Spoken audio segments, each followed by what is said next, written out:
Hi everyone, welcome to the last lesson before your final. So this video is intended to help you finish your number 21 study guide, which is due at 8 p.m. the night before your final. So you still have some time to work on it, but you want to do it and use this video to help you, okay?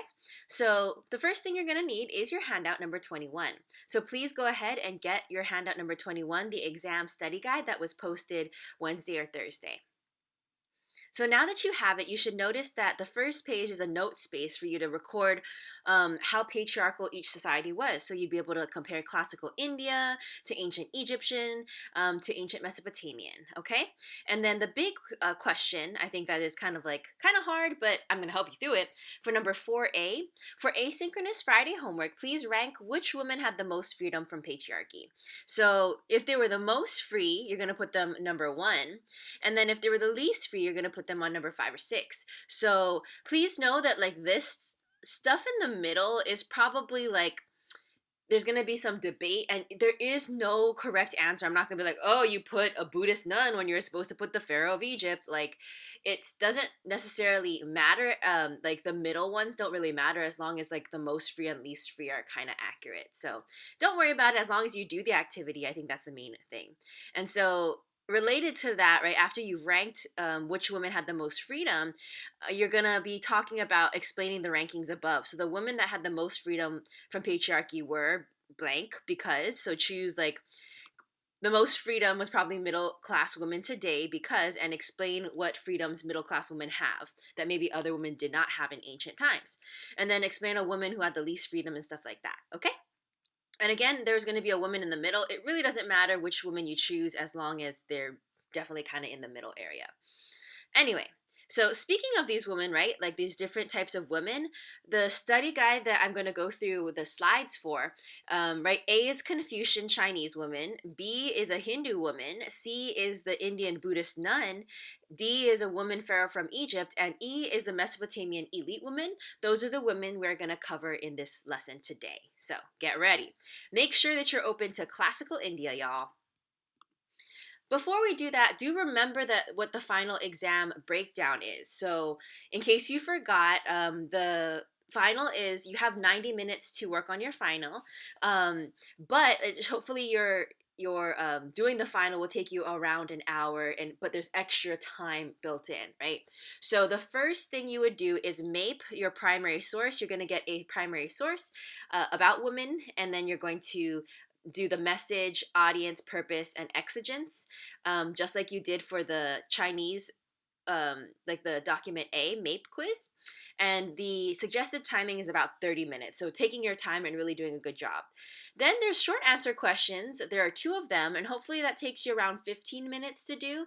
And then the last question is an argumentative free response, which again, hopefully will take you about 15 minutes. Please don't forget what day your final is. You could also take a picture of this if you don't know, what your final schedule is. I will be posting, a Google Classroom Zoom link, so be ready for that over the weekend. So here's how to do the study guide, y'all. The first one, you'll notice that there is no notes in here for classical China. And the reason why is because we covered China this whole week, right? When we did document A in handout number 20, the MAPE quiz. And so as a reminder though, right, if we think about China's level of patriarchy, where do you think they would land? Would they land more on the free side or more on the least free side? Think about it. And remember, patriarchy is level of when in a society where men are more valued. So, right, level of patriarchy would be the more patriarchy there is, the least free they are. Okay, so in this situation, the Chinese followed the philosophy of Confucianism in the Han Dynasty, right? And so I would argue that they were the least free in pretty low on the, not the least free, but kind of low on the scale because of Confucianism's belief in the 5 relationships. So in Confucianism, Confucius believed that if everyone just obeys the person ahead of them, or above them in the social classes, then everyone's going to get along. And so the most important relationship was between father and child, particularly father and son.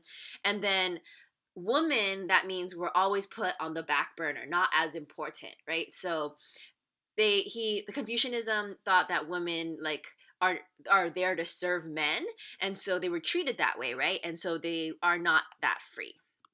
Now let's look at women in India. So we're on page 2, so make sure you're on page 2 of the notes for today, and we're going to be learning about the level of patriarchy in India. The level of patriarchy in India is bad. And just as a reminder, in India, their main religion was Hinduism and is still Hinduism today. But what's interesting is that the I would say Hinduism itself isn't that patriarchal. It doesn't have to be. It could actually be very empowering for women because they did believe in goddesses as well. But what makes it really bad for women is the social caste system, right? Where there's Brahmin at the top, the priests, and then we have the Sudras and the untouchables on the bottom that are treated horribly. But in this caste system, no one could go up or down the social class. You had to die, and hopefully you have enough karma to reincarnate into a higher class. And so part of that situation is to prevent women from being able to marry up or into a higher class or something like that. They didn't want women to be able to change classes and stuff like that. And one way to make sure is to be really strict on women.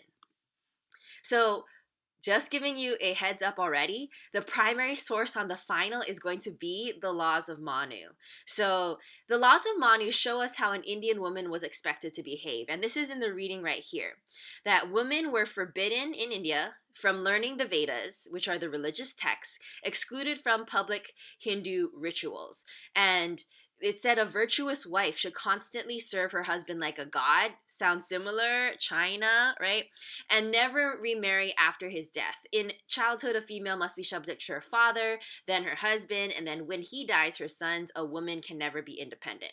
So clearly, level of patriarchy is pretty bad, right? They are, I would say, the Indian women are probably one of the least free. So they're on the lower end of the spectrum. And part of the reason why is in China, there was less stigma against women remarrying. Like a Chinese woman could remarry, but in India, it was looked down upon. And then in China, women had more access to education, at least upper class ones, as you could see from Ban Zhao's example, right? That document A, she was able to write, the letters for women. So, that shows you that women actually did have access to education. And the women in India really did not have as much access, except if you were a Buddhist woman. So, Buddhism is going to provide a path for women, for Indian women, to free themselves from men.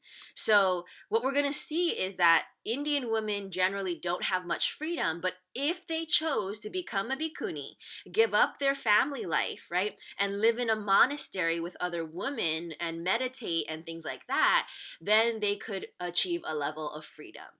However, I would say that bhikkhunis are not the most free, right? They're not the freest women in the world because look at what they have to do. They have to sacrifice in order to be a woman in this society. So, a Buddhist woman monk, she lives with a bunch of other women. She kind of can make her own schedule in many ways, but she also has to be living in a vow of poverty because Buddhists can't be rich, really.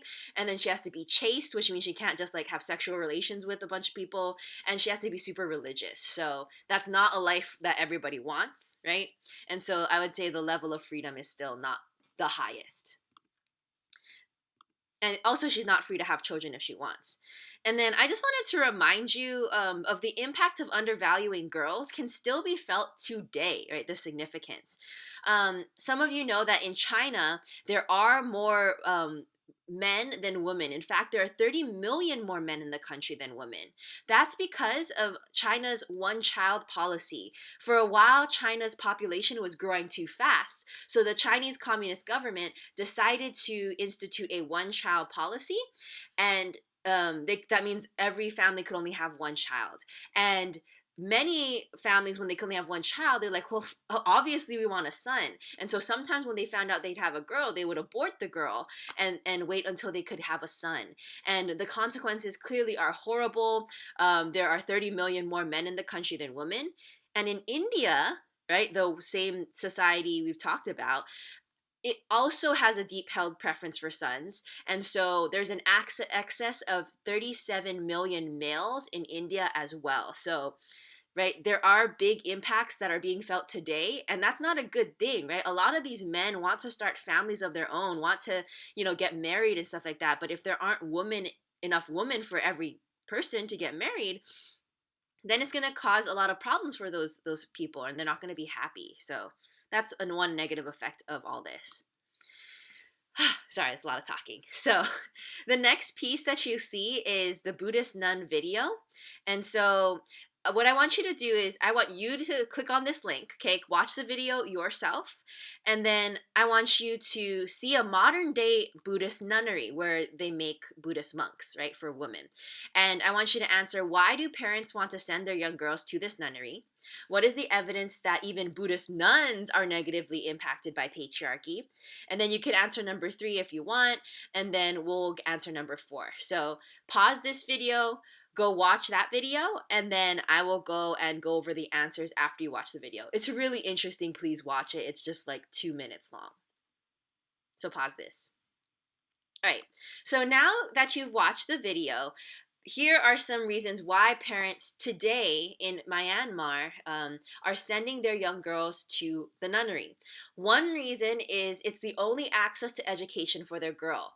A lot of parents in this neighborhood that the video's in, the parents are poor, and so they can't afford to send their child to get a good education. So they go to this nunnery where they can have their girls at least educated in Buddhism. And another reason why they send their young girls to this nunnery is because there's a high risk of girls getting kidnapped and trafficked into China. In China, the demand for girls is high because there's a lack of girls, and they want future wives and stuff like that. So there is the problem of human trafficking into China of young girls from many different parts of Asia to be sold to places like India and China. What is the evidence that even Buddhist nuns are negatively impacted by patriarchy? The evidence was that Buddhist temples fund the monastery for monks, but not the nunnery, right? So there's a Buddhist temple, and then in the Buddhist temple, right, there's the monks monastery, and then there's this nunnery. And the Buddhist temple would rather give all their funds to the men, and then the women of this nunnery, they're like, well, your group is too small anyway, like, it's a waste of money. And so making excuses when really, like, these girls deserve, right, some rights, and they deserve some funding. So it's just kind of wild that you can see patriarchy even within Buddhism. And I also want to make a claim right here, and you can always pause the video when I'm talking too fast. Women had to struggle to get Buddha to allow them to become monks, y'all. Because some people might be thinking, oh, Buddha was such an amazing man to really love gender equality. And he did say that women could reach nirvana or, enlightenment. But according to a Buddhist text, when Buddha's stepmother and aunt asked to become a nun, Buddha refused her. Like, she had to get 500 of her other women followers to cut off their hair and follow Buddha around in hopes he would change his mind. And eventually he does change his mind and allows his stepmother to establish a nunnery, which meant that future women could, become nuns, and it set a precedent. But even back then, Buddha was affected by patriarchy. He didn't think that, like, women, necessarily should be teaching his teachings. Next is ancient Egypt. So, if you remember that this is the statue of the pharaoh Hatshepsut wearing a false beard, and in ancient Egypt, do you remember how women were treated? Women were the most liberated women of their time in ancient Egypt. Women had lots of rights, and you can kind of look at these, right? The power to own property and slaves, to make their own wills, to have their own businesses, to initiate divorce, right? They have a lot of rights. So, like, kind of over there would be good. But what's interesting is that Hatshepsut was a woman pharaoh, right? A woman could become the king of Egypt. if she was of royal blood. And so Hatshepsut is an example of a woman who was able to reach that highest level of government. But even in the government, she was discriminated in some ways, right? And she felt she had to wear a false beard. So there's a lot of monuments where she's wearing a false beard because she feels like she has to be masculine in order to be accepted into society. And the other sad thing is, someone tried to erase her from history. So that's other evidence that even after she became the ruler, the ruler who replaced her was a man. So it's always men. There's some Egyptian women that were able to become the king of Egypt, but it was very, very rare. So